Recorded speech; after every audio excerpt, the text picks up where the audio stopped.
And I'm back with another One Piece video, man. This is all 7 Admirals in One Piece explained. I only know three of the Admirals. Well, I don't know them, but I know like the fruits they have, which is the light fruit, the magma, and the ice, right? Those are the only 3 I know. Wait, does one of them have Buddha or something? Is that an Admiral or I don't know. But anyways, man, hit the like button, comment down below your favorite Admiral, what fruit they have. Hit the subscribe button, man. Let's get into this video. These 7 admirals are the world government's greatest military power, considered to be some of the strongest fighters in the entire series. And today, we will explain and rank all of them, starting with Aokiji, the Blue Pheasant. Kuzan is the first admiral we were introduced to in the anime after the Straw Hat crew encountered him during the Long Ring Long Land arc. There, he easily outclassed the whole crew and made Luffy realize just how powerful the admirals really are. Although Kuzan tries to follow the world government orders, he occasionally disregards them. Yo, do they got like hockey? Do they have hockey? I know they're like a Logi, aren't they? Which was best shown in Ohara when he lets young Robin escape. He was also shocked by Sakazuki's decision to blow up a ship full of civilians, which he thought was completely unnecessary. Kuzan ate the Hiei no Mi, a Logia-type devil fruit that allows him to create, control, and transform his body into ice. Since ice is a solid element, Kuzan can be hit easily, even with the So is it ice fruit? Because I know somebody else said it's not ice fruit or something like that.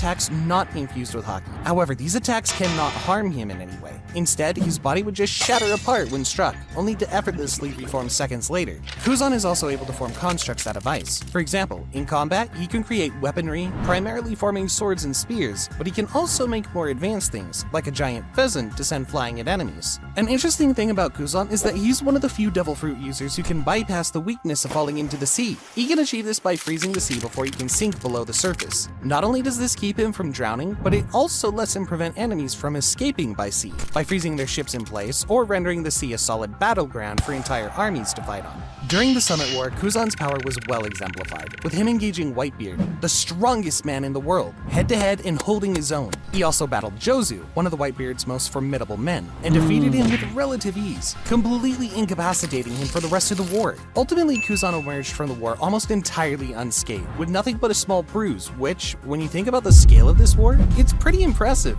After the Marineford War, he was nominated for the position of Fleet Admiral, but lost it in combat against Akainu. After Akainu was appointed, Aokiji resigned from his position, refusing to serve under Akainu due to his cruelty. Following his departure from the Marines, he became part of the Blackbeard Pirates, one of the most feared crews in the world. Based on all of this, Aokiji should easily be in the 8th. Hold on, he don't want to be under that other one with the magma fruit, but he'll go on the Blackbeard. Make sure that join Straw Hats. So, you know what I'm saying? Just join Straw Hat, made him stronger. Ryokugyu, the Green Bull. Ryokugyu attained his admiral status off-screen during the 2-year time skip, filling one of the 2 free admiral spots left by Aokiji and Akainu. During the latest level, Ryokugyu and Fujitora engaged in battle with the Flame Emperor Sabo and a few Revolutionary Army commanders. He also effortlessly defeated King and Queen, 2 all-stars of the Beast Pirates, with bounties of over 1 billion bellies. Ryokugyu ate the Morimori no Mi, a Logia-type devil fruit that allows him to transform his body into plants. Notably, as plants are a solid element, he cannot turn intangible.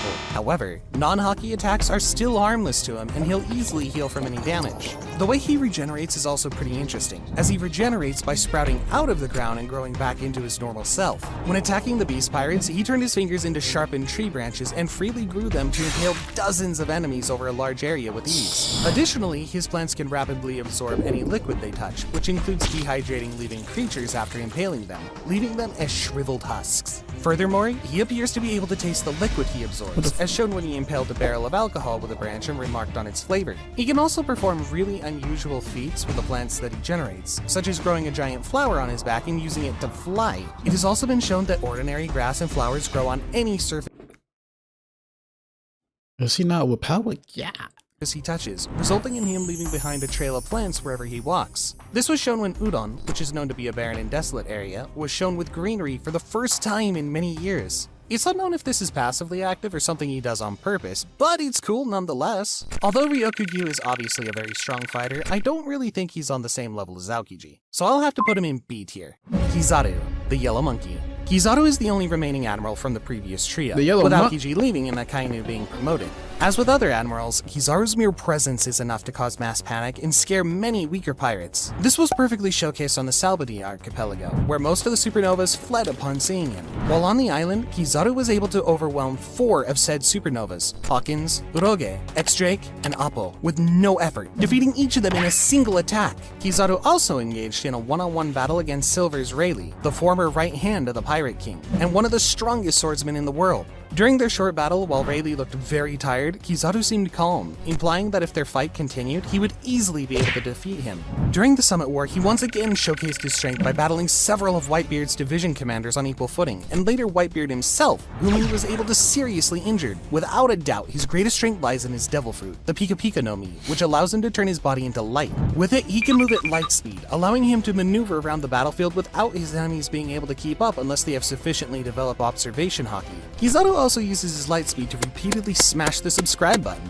Alright, it's a stupid joke. But you should seriously press it if you like the content. Thanks. Anyway, he can also kind of teleport himself using the Devil Fruit, transforming his body into light and appearing in another location. His physical attacks can be strengthened as well. By moving his leg at the speed of light, the Admiral's kicks can be given massive weight and momentum, greatly increasing their power and allowing Kizaru to deal tremendous damage to opponents with individual blows. Now, Kizaru is a very tricky Admiral to rank, as he's always very confident and thinks he can easily defeat anyone. For now, I'll have to put him in the A tier, but he definitely has the potential to be in S tier in the future if he— Bro, and not even those 3 so far can't even like be Kaido. What? Yeah, dang.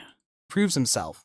Black Arm Zephyr. Zephyr, also known as Z, was a former Marine Admiral and the Commander-in-Chief of the Neo Marines. He served as the main antagonist of One Piece film Z, where he and his forces clashed with the Straw Hat Pirates as they were caught in the midst of his grand plan to destroy the New World. After he resigned from the Marines, he was requested to stay in the military as an instructor, and he trained many powerful cadets who would become the high-ranking officers of their generation, including Kizaru, Aokiji, and Akainu. Even after he completely abandoned the world government, many of his former students showed genuine remorse at having to fight their instructor, indicating that he was an excellent and charismatic teacher. Alongside Garp, Sangoku, and Suru, Z was one of the most powerful Marines of his generation. Another interesting thing about him is that he's the only no Marine Admiral that doesn't possess the Devil Fruit powers. Despite his old age, Zephyr had tremendous physical prowess. He was easily able to counter Luffy, Zoro, and Sanji, despite fighting them inside of a small cabin. Why are they like, why do they make people so strong without like even devil fruits, bro? Like how can you be strong, like as strong or stronger than a devil fruit user without even a devil? Like what?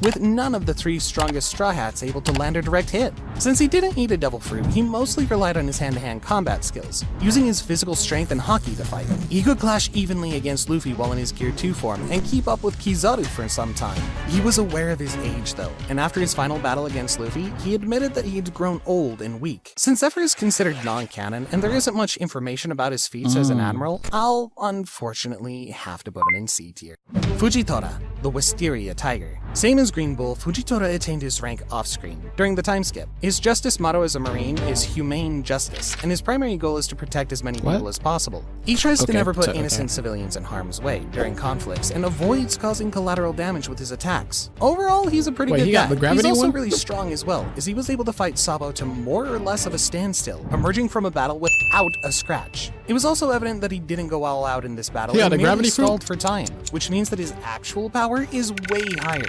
Another one of Fujitora's feats is defeating Jax, Kaido's top commander, in a naval battle. Despite being blind, due to his other acute senses and observation haki, Fujitora can handle himself perfectly well in combat, even against very powerful enemies. Notably, he has excellent hearing, having heard Nami's lightning from kilometers away when neither Doflamingo nor Law next to him did. He also stated that he's able to sense the movement of clouds, which doesn't seem very useful, but it's cool, I guess. Fujitora ate the Zushi no Mi, a Petamecia-type devil fruit that allows him to manipulate gravitational forces. Fujitora can drastically increase the gravity around others, keeping them on the ground and making it difficult for them to move. Yo, how would Luffy beat him? Gravity and press down opponents under immense pressure, even going as far as to create large craters deep into the ground. Moreover, the Admiral can also use these powers defensively by making fields of reverse gravity to repel attacks. He can also use gravity to pull objects directly towards himself, which Fujitora has used multiple times to summon meteorites to strike his opponents. Despite his incredibly powerful Devil Fruit abilities, Isho is also a master swordsman, which he showed when he easily deflected Zoro's attack and sent him underground. Although we saw Bro, they're making everybody seem like hella strong, but like, why is Kaido the strongest person right now? Like, why aren't they able to beat him? Fujitora fights, or like, are they able to beat him, but they just don't want to?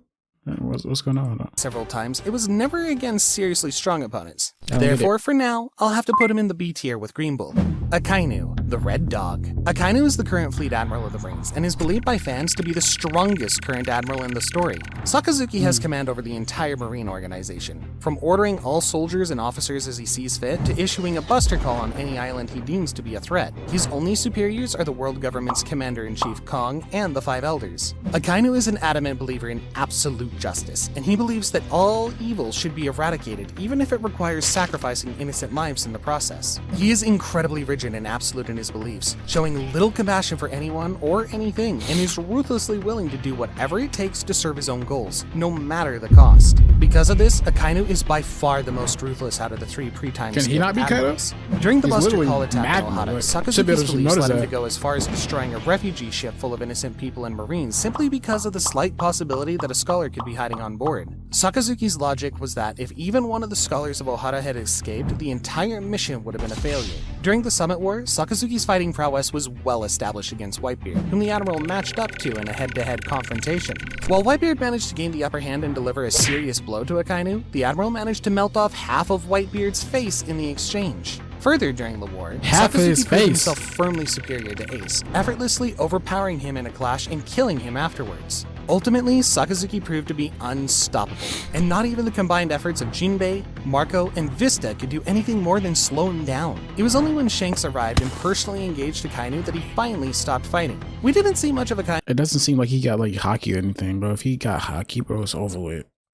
Post-time skip, but it is believed that he got even more powerful and will probably be one of the final obstacles on Luffy's journey. After he managed to defeat Aokiji and deal some serious damage to Whitebeard, I believe that Akainu is the first admiral that deserves to be placed in the S tier. Sengoku, the Wait. Luffy can beat Blackbeard because his hockey, he can hit people without touching them. So okay, never mind. You should be able to, beat the Magma dude too like that. Sengoku was the Fleet Admiral of the Marines during the first half of the series. He was one of the major figures in the world along with Whitebeard, Shiki, and Garth during the times when Goldie Roger was still alive. Sometime during the time skip, he became a General Inspector, and his position was taken by Akainu. Although not much is known about Sengoku's past, we know that he joined the Marines at the age of 23, and eventually rose up through the ranks, achieving Admiral status. He was also powerful enough to stop and capture the legendary pirate Golden Lion Shiki in a battle that destroyed half the Marine fort. During the Summit War, he mainly stayed on the sidelines and was responsible for commanding the Marine forces. He ultimately did a pretty good job, and with Akainu's help, he managed to turn one of Whitebeard's allies against him. Sengoku ate the Hito Hito no Mi, model Daibutsu, a mythical Zoan-type devil fruit that allows him to transform into a large golden Buddha, boosting his powers and overall strength massively. This form also allows him. So he turned to a god, right? Buddha's a god, right? So why he not, stronger than Kaido? I don't know if he is or not. To launch golden shockwaves by striking his hands forward, and was strong enough to injure even the Blackbeard pirates. When Sengoku first used his fruit's powers in an attempt to execute both Luffy and Ace, nearby Marines noted that they had never seen him use it before, suggesting that he rarely transforms. Okay, so where should Sengoku be in the rankings? Well, we need to take into account that he's very old, and before Marineford, he probably didn't fight anyone for a long time. Honestly, I don't think he could take on any of the younger admirals in his current state, and therefore, I'll have to place him in the C tier. Click on this video, where we explained 52 secrets about One Piece. Nah, that's crazy. What y'all think about that, bro? What do y'all think about that, bro? But anyways, man, that's the end of the video. Hit the like button. Like I said, comment down below your favorite admiral, the strongest admiral you think, who's the strongest. And hit that subscribe button, man. I'm gone.